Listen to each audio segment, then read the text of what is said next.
소망합니다. 우리 옆에 분들과 이렇게 인사했으면 좋겠습니다. 당신은 하나님이 택하신 귀한 백성입니다.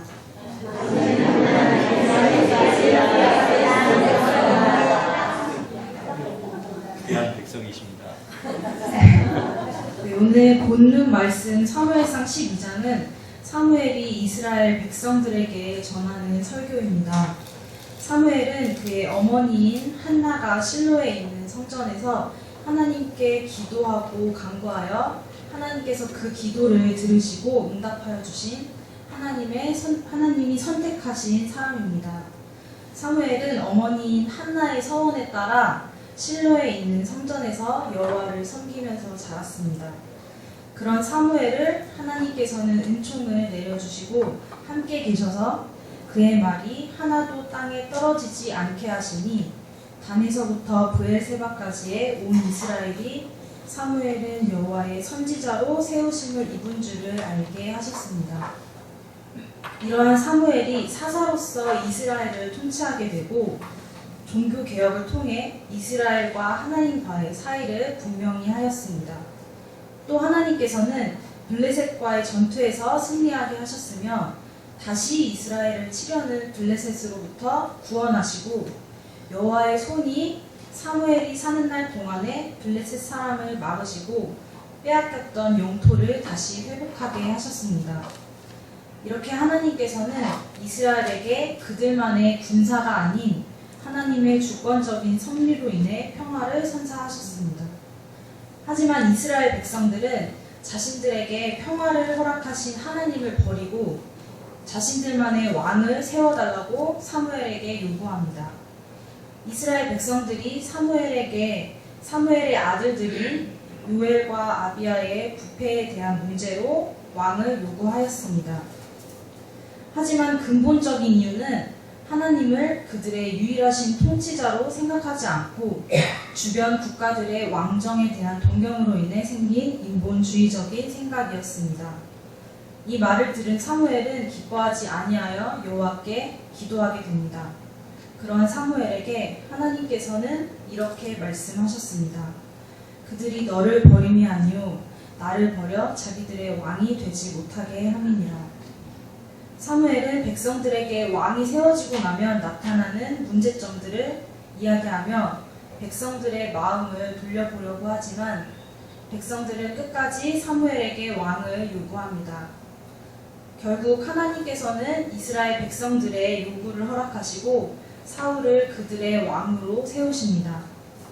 이러한 인간적인 생각으로 하나님을 외면한 그들의 요구는 결국 하나님이 나의 주권자가 아닌 내가 나의 주권자가 되고 결과적으로 포악한 군주인 사울을 출현시키게 됩니다.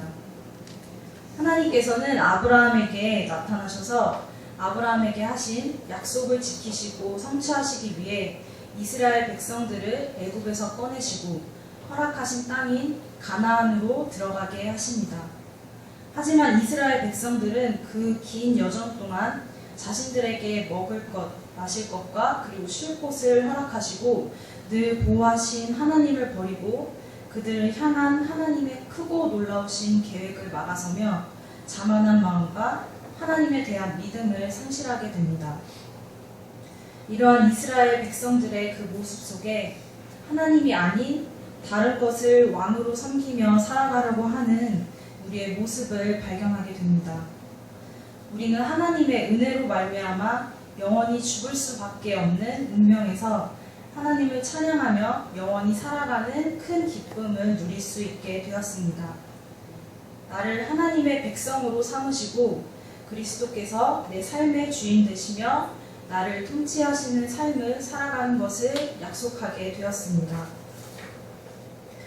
하지만 내 안의 죄성과 또 인간적인 생각으로 인해 하나님이 나에게 주신 평화와 축복을 잊어버리고 또 내 안의 욕심으로 인해 하나님이 아닌 다른 것들을 나의 왕으로 섬기며 살아가고 있습니다.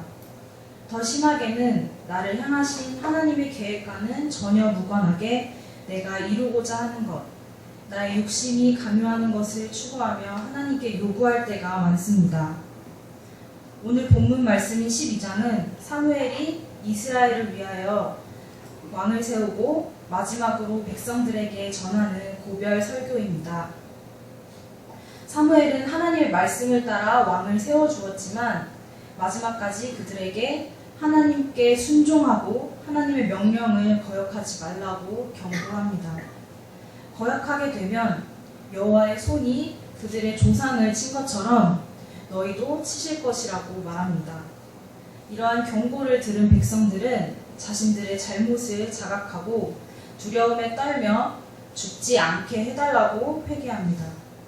두려워 떨고 있는 백성들에게 사무엘은 두려워하지 말라 이야기합니다.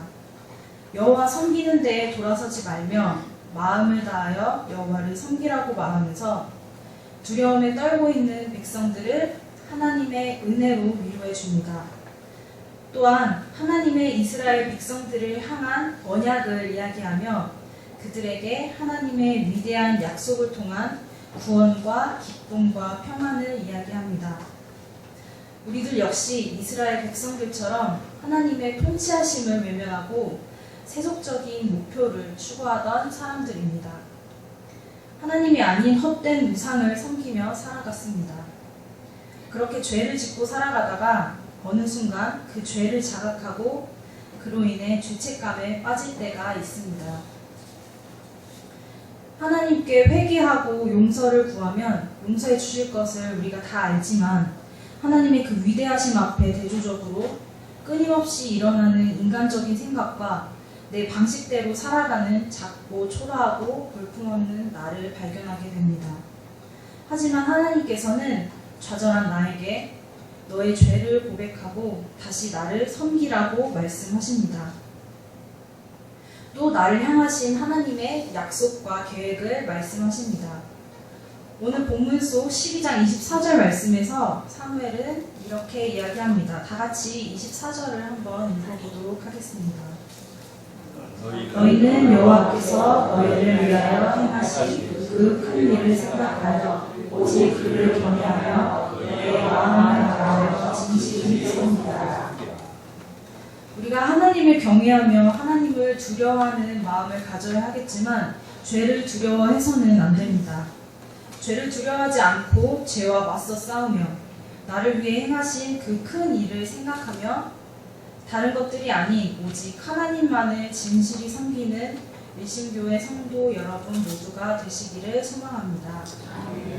이렇게 내 삶의 왕, 나의 주인을 하나님이라 고백하며 나의 온 마음 다해 하나님 섬길 때에 우리의 삶을 통한 하나님의 영광이 드러나기를 소망합니다.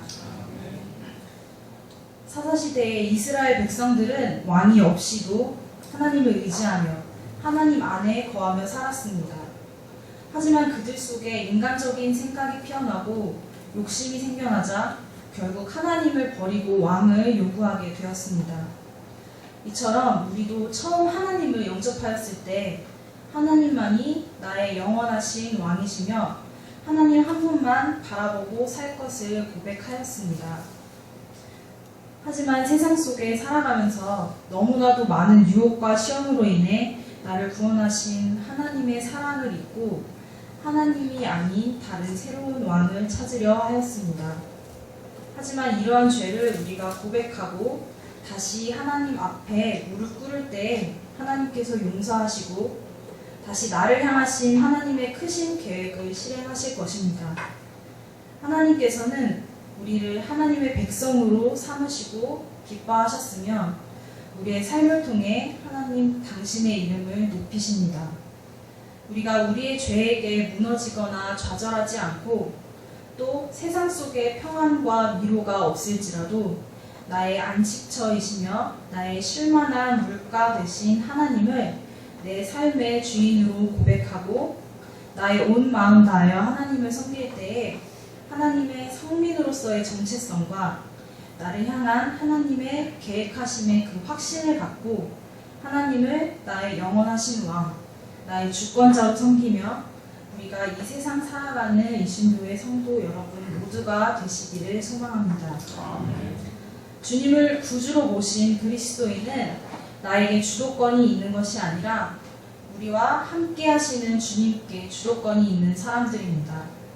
그래서 우리는 기도하는 것이고 우리는 하나님께 예배하는 것입니다.